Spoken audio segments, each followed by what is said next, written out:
Halo semuanya, salam damai Kristus bagi kita semua. Jadi Muslim sampai sekarang itu masih mau mencari silsilah dari Muhammad sampai kepada Ismail. Nah sebenarnya kalau Muslim mereka mau konsisten, dengan sumber-sumber yang mereka berikan dan komparasi atau bandingkan dengan sumber-sumber dari Islam sendiri. Mereka akan menemukan banyak hal kontradiksi antara sumber-sumber yang mereka ajukan di luar Islam dengan sumber-sumber dari Islam sendiri. Itulah yang dilakukan oleh Muslim ketika mau mencari pembenaran bagi nabi mereka untuk semua hal, bahkan sampai kepada klaim-klaim Quran yang bersifat fiktif. Mereka kalau mencari cara untuk membela itu, maka yang mereka akan lakukan adalah kontradiksi, mereka dapatkan adalah kontradiksi demi kontradiksi. Dan ketika mereka melakukan itu untuk mencari silsilah bagi Muhammad, dan yang mereka akan lakukan adalah membuktikan bahwa sumber-sumber Islam itu tidak otentik. Sumber-sumber Islam itu penuh dengan dusta, penuh dengan penipuan. Dan sebentar saya akan tunjukkan salah satu video bantahan bagi Menahem Ali ketika dia menunjukkan bukti-bukti untuk mencari bukti bahwa Muhammad adalah keturunan dari Ismail. Yang dia dapatkan adalah penulis Islam, cendikia Islam yang menuliskan tentang riwayat Muhammad sendiri adalah seorang penipu, adalah pendusta. Saya kasih salah satu contoh saja sebelum kita simak videonya, yaitu misalnya ketika di dalam salah satu hadis mengatakan bahwa Muhammad mengatakan bahwa silsilahnya itu selalu sampai kepada Adnan, dan mereka yang mencari silsilahnya sampai melewati Adnan itu adalah pendusta sekalipun mereka benar. Jadi kalian lihat ini adalah kalimat yang tidak logis. Bagaimana bisa itu benar tapi dusta? Kan aneh.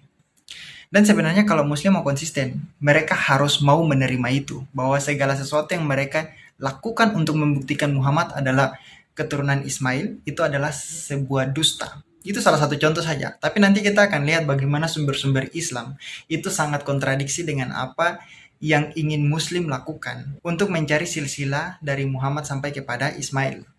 Dan sumber-sumber Islam sendiri itu tidak bisa digunakan sebagai rujukan untuk membenarkan Muhammad sampai ke Ismail karena begitu banyak keabsurdan di dalam sumber-sumber Islam. Bisa dikatakan bahwa ngawur lah sumber-sumber Islam.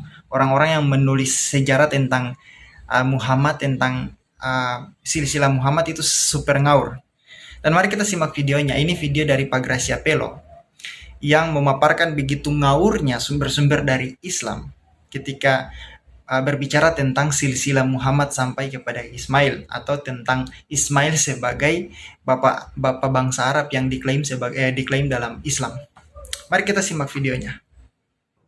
Banyak sekali kekacaubaluan silsilah Ismail, silsilah leluhur Arab dalam literatur-literatur Islam. Jadi, dapat saya pastikan, di dalam buku-buku kitab sirah, tidak ada yang bisa dijadikan rujukan dalam ilmu arkeologi, karena buku sirah karangan penulis Islam yang satu dengan yang lain bertentangan dan kacau balau. Banyak sekali kekeliruan-kekeliruan yang fatal, yang menggelikan, yang sangat-sangat parah. Contoh ya, tadi sudah dibilang Pak Jimmy Jeffrey mengenai Ismail belajar bahasa Arab dari suku Arab yang ada di Mekah sebelum Ibrahim datang, dari Bani Jurhum. Di dalam Sirah Nabawiyah ada yang memberikan riwayat Jurhum itu anaknya Katan atau Yoktan bin Ismail. Ini menarik ini. Ini menarik. Itu di dalam Sirah Nabawiyah jilid 1 halaman 3. Jikalau Jurhum ini keturunannya Ismail, Ismail kawin sama wanita dari suku Jurhum, artinya Ismail kawin dengan keturunannya sendiri. Contoh ya, di dalam Ibnu Katsir Al-Bidayah wal Nihayah, ini lihat. Jurhum anak Katan. Katan nenek moyangnya orang-orang Yaman. Ya, Katan ya Yoktan. Katan, Yaktan atau Yoktan itu sama. Tapi perhatikan ini. Ada riwayat dari Yaman, Katan atau Yaktan atau Yoktan dalam bahasa Alkitab adalah anak Ismail. Dan Ismail adalah bapak seluruh orang-orang Arab. Perhatikan, Katan atau Yaktan atau Yoktan itu anak Ismail, bapaknya Jurhum. Ismail, bapak seluruh orang-orang Arab. Lihat. Di dalam kitab yang sama, Al-Bidayah wa Al-Nihayah, jilid 1 halaman 811 814 kayak gitu. Istri kedua itu Sayyidah Bani Jurhum. Yang pertama, setahu yang saya lihat itu bukan Bani Jurhum, Bani Amalik. Ini di halaman 109. Ismail mempelajari bahasa Arab dari orang-orang Arab asli yang sudah ada di Mekah sebelum Ibrahim datang, dari Bani kaum Jurhum dan Bani Amalik dan penduduk Yaman, yang merupakan orang-orang Arab terdahulu sebelum datangnya Nabi Ibrahim. Jadi di dalam Al-Bidayah wa Al-Nihayah, Bani Jurhum, Bani Amalik, dan penduduk Yaman itu orang-orang Arab yang sudah datang ke Mekah sebelum Nabi Ibrahim. Di saat yang sama, Bani Jurhum adalah anaknya Katan, anaknya Yoktan, anaknya Ismail. Bisa nangkep jungkir baliknya literatur kitab sirah ini? Jungkir balik semua. Karena kalau baca ini ketemu ketawa-ketawa. Nih, sudah ada suku-suku Arab sebelum Ibrahim datang ke Mekah. Bani Jurhum, Bani Amalik, dan orang-orang Yaman. Ismail belajar bahasa Arab dari Bani Jurhum dan Amalik. Kalau tadi Pak Jimmy Jeffrey menggunakan hadis Sahih Bukhari, saya menggunakan yang sudah dirangkum oleh Ibnu Katsir di dalam Al-Bidayah wa Al-Nihayah. Di dalam Al-Bidayah wa Al-Nihayah, jilid 1 halaman 11. Istri keduanya Ismail, Sayyidah dari Bani Jurhum, yang tidak lain itu adalah keturunannya Ismail sendiri. Keturunannya Ismail menurut kitab Sirah Nabawiyah. Puyeng enggak kepala kita? Jurhum menurut kitab-kitab sirah itu anaknya Yoktan, anaknya Katan. Katan itu anaknya Ismail. Dan Ismail punya istri dari Bani Jurhum. Meletak sirahmu, otakmu pecah enggak ini dengar kalimat-kalimat kayak begini? Coba loh, kronologi sejarahnya amburadul. Coba lihat nih. Nih, istri pertama wanita dari Bani Amalik, suku Arab Amalik. Kemudian Ibrahim menyuruh menceraikannya. Yang kedua, Sayyidah binti Midad bin Amr al-Jurhumi dari Amr Bani Jurhum. Lah, dan dari Bani Jurhum ini lahirlah 12 anak Ismail. Padahal di kitab sirah yang lain lagi dikatakan Jurhum ini keturunannya Ismail. Mumet enggak kepala kita? Nih, kacau balauan, silsilah siapa leluhur Arab sudah disampaikan Pak Jimmy Jeffrey. Saya hanya nambah sedikit. Yang namanya leluhur Arab di dalam kitab-kitab sirah itu bukan Ismail, karena sebelum Ismail, sebelum Ibrahim, anaknya Nuh, bahkan sampai Nuh, itu leluhur-leluhurnya Abraham dibilang orang Arab. Jadi yang Arab yang mana coba? Nuh, Sem, Ham, Yafet. Ini leluhurnya Ibrahim. Ibrahim leluhurnya Nuh, anak keturunannya Nuh dari jalur Sem. Sem punya anak Terah, Terah punya anak Abraham, Abraham punya anak Ismail, Ishak, dan Midian anak Keturah. Nih, Nuh punya 3 anak, kalau data biblical, Sem, Ham, Yafet. Keturunan Sem, turun sampai ke bawah, sampai Nahor. Nahor memperanakkan Terah, Terah memperanakkan Abraham. Nih, anaknya Terah, Abraham, Nahor, dan Haran. Kita lihat sirah Nabawiyah. Kenapa kita bandingkan? Karena ini silsilah sudah ditulis tahun 1500 sebelum Masehi. Sudah eksis 1500 sebelum Masehi. Kita lihat silsilah yang ditulis Ibnu Hisham di abad 9 Masehi. Beda 2400 tahun. Coba lihat. Tadi sudah dikutip sama Pak Jimmy Jeffrey, saya hanya mengulang sedikit.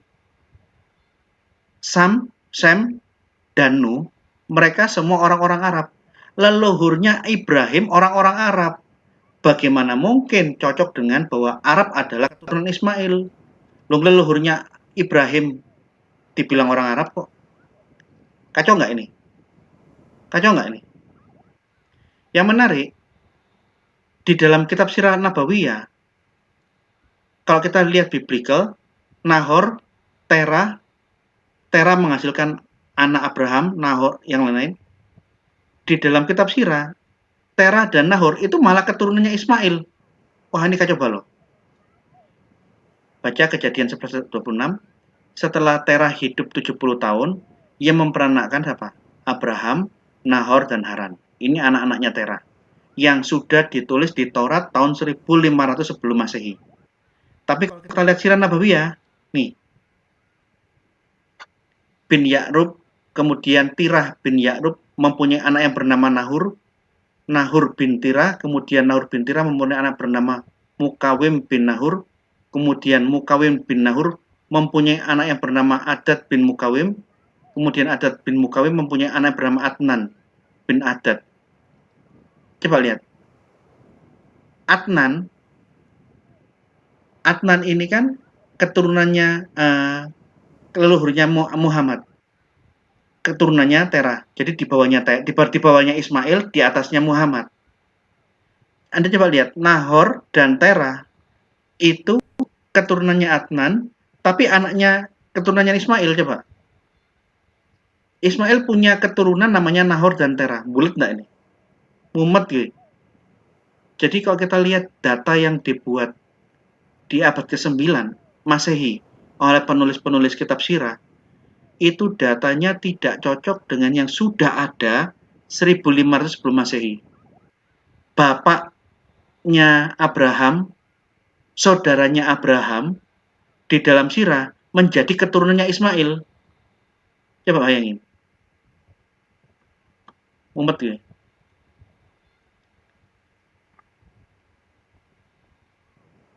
Ini loh. Di dalam, ini saya hanya mengulang yang 2 minggu lalu, pencatatan silsilah di dalam tradisi Yahudi itu sudah dimulai sejak 1500 sebelum Masehi. Ini loh. Dan pada tanggal 1 bulan yang kedua, mereka menyuruh segenap umat berkumpul. Kemudian silsilah orang Israel di tahun 1500 sebelum Masehi disusun menurut kaum-kaumnya. Sudah ada catatan tradisi mengenai hal ini. Bahkan sampai desa per desa di dalam Tawarik. Tawarik kira-kira tahun 1000 Masehi, 1000 sebelum Masehi. Juga segala desa-desa yang di sekitar perkampungan-perkampungan itu sampai ke Baal. Baal ini di Israel bagian utara. Itulah tempat kediaman mereka dan mereka mempunyai silsilahnya sendiri. Mereka semuanya terpilih menjadi penunggu ambang pintu, ada 212 orang. Mereka telah terdaftar dalam silsilah di desa-desa mereka. Jadi nggak hanya di tahun 1500 sebelum Masehi di zaman Taurat, di zamannya Musa, ada pencatatan silsilah. Tradisi itu terus berkesinambungan sampai abad 1000. Detail. Nah, Islam gimana? Islam tidak punya pencatatan silsilah, baru terpikirkan setelah di atas abad ke-7 ke-8. Baru memikirkan pentingnya catatan silsilah. Tunjukkan silsilah Arab kuno tahun 1000 sebelum Masehi atau 1500 sebelum Masehi. Tidak bakal ketemu. Pencatatan silsilah di atas abad ke-7 baru dipikirkan itu penting. Dan kacau balau. Yang palsu, yang kacau balau ini yang diyakini sebagai kebenaran. Itu karena apa dianggap sebagai kebenaran? Karena ini ditulis di kitab Sirah oleh penulis-penulis Islam. Inilah silsilah yang baru made in Islam. Nggak usah lihat yang lain. Islam lah yang sebagai acuannya. Meskipun bulat nggak karu-karuan, Ismail belajar bahasa Arab dari suku-suku Arab sebelum Ibrahim datang, dari suku Jurhum. Di sisi lain, ngotot bangsa Arab adalah keturunannya Ismail saja. Kedua, jikalau belajar dari suku Jurhum, di kitab Sirah dikatakan suku Jurhum anaknya Katan, Katan anaknya Ismail. Ismail kawin sama Sayyidah dari Bani Jurhum. Mumet gak siramu coba? Mumet ora? Meletak siramu. Pecah. Taurat yang sudah jelas silsilahnya tercatat otentik sudah ada 1500 tahun sebelum Masehi. Ditolak karena itu buatannya bukan made in Islam, bukan tulisannya Ibnu Katsir, bukan tulisannya Ibnu Hisam. Itu Israiliyat, ditolak semua. Jadi kalau kita melihat kekurangan Al-Quran, harap maklum ya, karena Al-Quran tidak pernah mencatat sejarah dengan lengkap dan kronologis. Amburadul kacau balau antara yang mana leluhur, bapak leluhur, yang mana keturunan, bisa kawin-mawin antara Ismail dengan keturunannya bisa kawin-mawin. Bulet tak karu-karuan. Bahkan, terus terang, dengan tidak lengkapnya Quran perlu mendapat bantuan untuk memberi penjelasan tentang apa yang dimaksud dalam Quran. Bantuan-bantuan dari kitab-kitab tafsir, contoh, tidak ada satupun kata di dalam Al-Quran mengenai ibunya Ishak, ibunya Ismail. Bahkan istri Abraham Ketura yang melahirkan Bani Medan dan Midian tidak pernah ada. Untuk tahu Ishak dan Ismail itu ibunya Sarah dan Hagar, Quran harus dibantu dengan tafsir. Pertanyaannya, tafsir tahu dari mana? Apakah tafsir itu wahyu dari Tuhan? Tahu dari mana? Tidak ada semua. Bahkan mereka hanya tahu Ishak dan Yakub. Yakub ini anak paling bungsu, anak yang terakhir. Lah kakaknya mana? Tidak pernah ada di dalam Quran. Quran kitab yang sangat-sangat tidak lengkap, banyak bolong-bolongnya. Yang diyakini sebagai yang paling lengkap. Itu hanya klaim. Kakaknya Yakub tidak ada, saudara-saudara sepupunya Israel, Medan Midian tidak ada, mereka hanya tahu Yakub dan Ismail, titik. Esau, Bani Edom, anak-anak ketura Medan dan Midian tidak ada. Orang namanya ibunya Yakub aja nggak ada kok di dalam Al-Quran. Sarah Hagar tidak ada. Semua itu bantuan kitab-kitab tafsir dan kitab-kitab sirah. Yang endingnya bersumber dari Alkitab. Jadi, secara dalam bahasa yang lain, untuk bisa memahami Al-Quran dan mendapatkan penjelasan-penjelasannya itu yang lebih detail, Al-Quran harus mendapat bantuan dari Alkitab. Data-data Alkitab, karena ini keliru. Data-data Alkitab.